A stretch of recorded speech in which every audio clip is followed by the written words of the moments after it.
নমস্কার বন্ধুরা, তোমরা সবাই কেমন আছো? আমি ভালো আছি। আমি সোমা। আজকে তোমাদের সাথে শুরু করলাম আরেকটা ভিডিও নিয়ে। তো সৈকত সোমা চ্যানেল থেকে তোমাদের সবাইকে স্বাগত। আর কিছুই নয়, এই যে আরজি করের ঘটনা, সেটা তোমরাও জানো, আমরাও জানি, সকলেই জানি। এটা তো আর এইটুকু ঘটনা নেই, আর এটা পশ্চিম বাংলার ঘটনা নেই, এটা গোটা পৃথিবী জুড়ে এখন চলছে, প্রতিবাদ চলছে এবং চলবে। আগামী 9ই আগস্ট যে ঘটনাটা ঘটলো, আজকে 14 দিন হয়ে গেল, 2 সপ্তাহ তার ক্রিয়াকর্ম পর্যন্ত হয়ে গেল, কিন্তু আমরা কিচ্ছু জানতে পারলাম না। কোনো প্রতিবাদ, এত প্রতিবাদ করছি, কোনো প্রতিবাদের কোনো সুরাহা হলো না, কোনো অপরাধীরা ধরা পড়লো না। কিন্তু কেন? সেইটা নিয়েই আমাদের প্রশ্ন, আমার প্রশ্ন, তোমার প্রশ্ন, সকলের প্রশ্ন। আজকে আমরা যে জায়গাটায় আছি, সত্যি লজ্জা হচ্ছে আমাদের।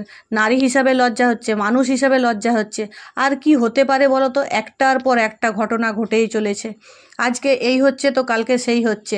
এর প্রতিবাদ যদি তীব্রতা না উঠে, তাহলে সত্যি এটা মনে হয় আর দমানো যাবে না। একের পর এক চলছে।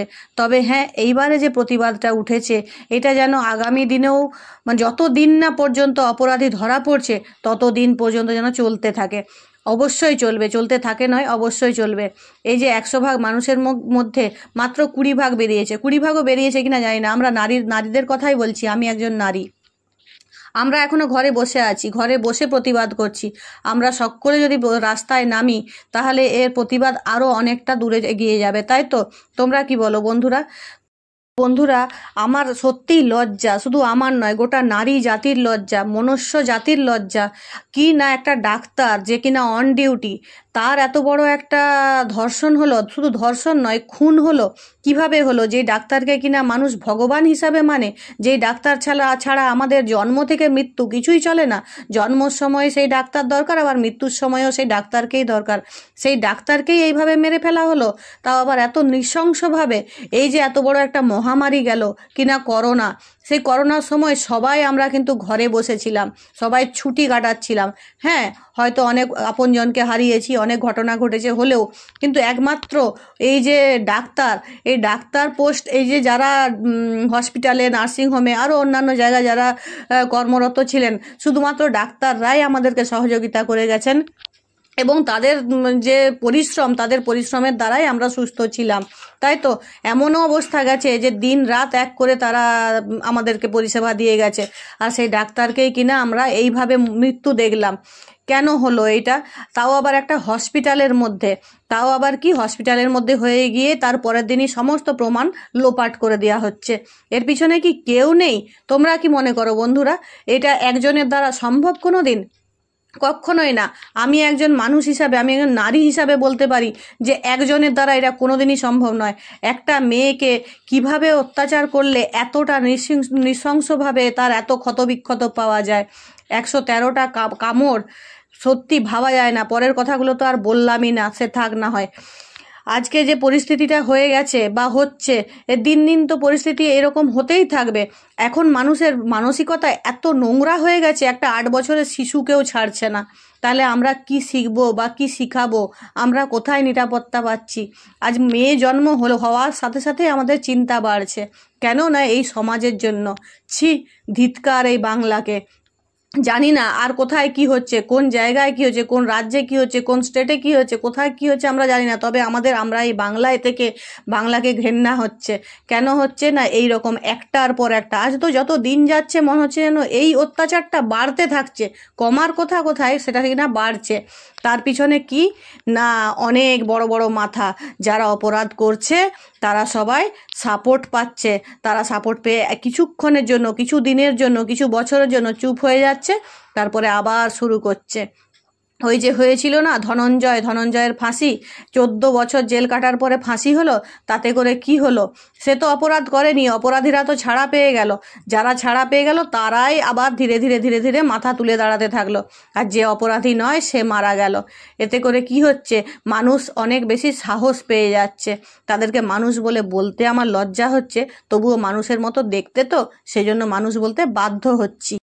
তো যেটা বলছিলাম বন্ধুরা, আজ 9ই আগস্ট যে ঘটনাটা ঘটলো, আজ 14 দিন হয়ে গেল। 14 দিন, 2 সপ্তাহ চলে গেল, এখনো কোনো অপরাধী ধরায় পড়লো না। আর কবে পড়বে বলো? এই তো দিনের দিন প্রতিটা সকাল হচ্ছে, আবার রাত্রি শেষ হচ্ছে, এইভাবে দিনগুলো চলে যাচ্ছে। তো আমার খুব ইচ্ছা করছে জানো তো একটা কথাই বলতে, যে কেউ প্রতিবাদ করলে যে তার পরিণাম এইভাবে মৃত্যু দিয়ে দিতে হয়, তাও আবার নৃশংসভাবে খুন এইভাবে চোকাতে হয়, তার পরিণাম সত্যি জানা ছিল না। সেটা আরজি কর সেকেন্ডবার প্রমাণ করে দিল। আমার খুব ইচ্ছা জানো তো বন্ধুরা, আজকে এই ডাক্তার বোনটি যদি বেঁচে থাকতো, আমার খুব বলতে ইচ্ছা করছে, মানে আর তো বলতে পারবো না, সেই ইচ্ছায় থেকে যাবে। আমার খুব বলতে ইচ্ছা করছে বা করতো, যে প্রতিবাদ কেন করলি বোন? চুপ করেই তো থাকতে পারতিস। প্রতিবাদের মূল্য তো এইভাবেই দিতে হতো। কারণ এই যে জিনিসটা সে জানতে পেরে গেছিল, এই জাল ওষুধের যে চক্রটা, সেটা কি আর এইটুকু জিনিস, নাকি সেটা আজকের জিনিস, দীর্ঘ বছরের জিনিস, আর এইটুকু টাকারও ব্যাপার নয়।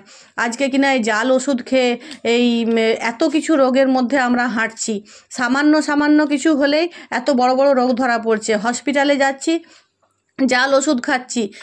কেন হচ্ছে এসব? তার পিছনে কি কেউ নেই? তোমরা কি ভাবছো যে এটা সামান্য এইটুকু ব্যাপার? এর পিছনে অনেক বড় বড় মাথা আছে। কিন্তু কি হলো, যে জানতে পারলো তাকে জীবনটাই দিয়ে দিতে হলো। আর যারা অপরাধী নয় তারা কিনা শাস্তি ভোগ করছে। এরকমভাবে আর কতদিন বলো তো বন্ধুরা? যার হারালো তার হারালো, বাবা মায়ের হারালো, আর কারোর কিচ্ছু হলো না। তবে হ্যাঁ, এটাও বলা ভুল, কারোর কিচ্ছু হলো না। এই যে আমাদের এই ডাক্তার বোনের জন্য আমরা যে প্রতিবাদে বেরিয়েছি, দারুণভাবে প্রতিবাদে বেরিয়েছি। তবে হ্যাঁ, যতক্ষণ না এর কোনো প্রতিবাদ হচ্ছে, যতক্ষণ না অপরাধীরা ধরা পড়ছে, আমরা চুপ করব না, কিছুতেই না। সেটা যাই হয়ে যাক না কেন, যতদিন লাগুক না কেন। এই যে আমাদের কলকাতা শহরে যে সব অভিনেত্রীরা সব বেরিয়েছেন, সত্যি তাদেরকে অনেক অনেক ধন্যবাদ জানানোর কিছু নেই, তাও আমি ধন্যবাদ জানাচ্ছি আমার পক্ষ থেকে, আমি যেহেতু একজন মেয়ে সেই জন্য। তো বন্ধুরা, তোমরা সবাই জানছো, সবাই দেখছো, আর কবে হবে এর প্রতিবাদ? তোমরাও বেরাও, ঠিক আছে? তো আমি সবচেয়ে যেটা অবাক হওয়ার ঘটনা বন্ধুরা, যে মেয়েটার পোস্টমর্টম রিপোর্ট এত কুইক চলে এলো। একটা সাধারণ মানুষের পোস্টমর্টম রিপোর্ট আসতে আমরা যতটা জানি যে 3 থেকে 4 দিন সময় লাগে।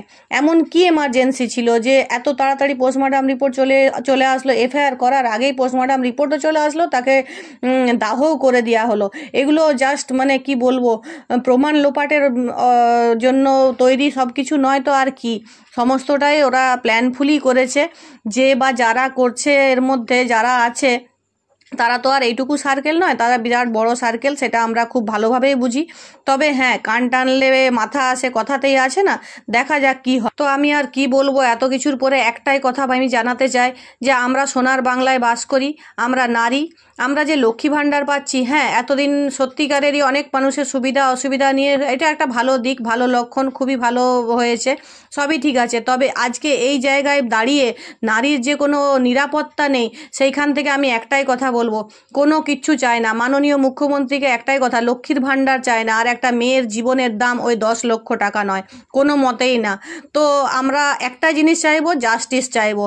উই ওয়ান্ট জাস্টিস, আর কিচ্ছু না। শুধুমাত্র আমরা কেন, আমাদের যে জেনারেশন, যারা বাচ্চারা বড় হচ্ছে, তারাও আজ না হয় কাল বাইরে বেরাবে, তার নিরাপত্তা কে নেবে? আপনার আমার প্রত্যেকের বাড়িতেই বোনেরা রয়েছে, মেয়েরা রয়েছে, তাদের নিরাপত্তা কে নেবে? আমি আমার পক্ষ থেকে একটাই কথা বলবো, যে এই প্রতিবাদ যখন উঠেছে, যত দিন না পর্যন্ত অপরাধীরা ধরা পড়ছে, এই প্রতিবাদ চলতে থাকবে। এটা তো জাস্ট একটা টেলার, খুব কম মানুষ বেরিয়েছে, এখনো বহু বাকি। আগে দেখো হতা হ্যায় ক্যা, কথাতেই আছে না? বহু দূর পর্যন্ত যাবে, যত দিন না পর্যন্ত অপরাধীরা ধরা পড়ছে, এই প্রতিবাদ চলতে থাকবে, এই মিছিল চলতে থাকবে, তাতে যা হওয়ার হবে। এই যে সামনে দুর্গাপুজো আসছে, মাটির প্রতিমার পুজো হচ্ছে, ক্লাবে ক্লাবে লক্ষ লক্ষ টাকা আসছে। কোথায়? একটা মেডিকেল হসপিটালের মধ্যে একটা সামান্য একটা সিসিটিভি ক্যামেরা ছিল না, জানি যদিও, বা সিসিটিভি ক্যামেরা থাকলেও সেই ফুটেজটা ডিলিট করা কোনো ব্যাপারই নয়, যেখানে কিনা এত কিছু ডিলিট হয়ে যাচ্ছে, আর সেখানে একটা ফুটেজ। তবে একটাই কথা বলবো, আপনাদের কেমন লাগে? আপনাদের বাড়ি যদি কারোর কিছু হতো, কোনো মহিলার যদি কিছু হতো, আপনাদের কেমন লাগতো? হেভিওয়েট পার্সনের বাড়ির কোনো মহিলার যদি এরকম কিছু হতো, আপনাদের কেমন লাগতো? সেই জায়গা থেকে একটাই কথা, কারোর খারাপ কিছু ভেবে বলিনি, বা কোনো এখানে রাজনৈতিক কথাও আমি বলছি না, বা বলবোও না। একটা জিনিস বলবো, যে অপরাধী যেন শাস্তি পায়, জাস্ট এইটুকু। We want justice.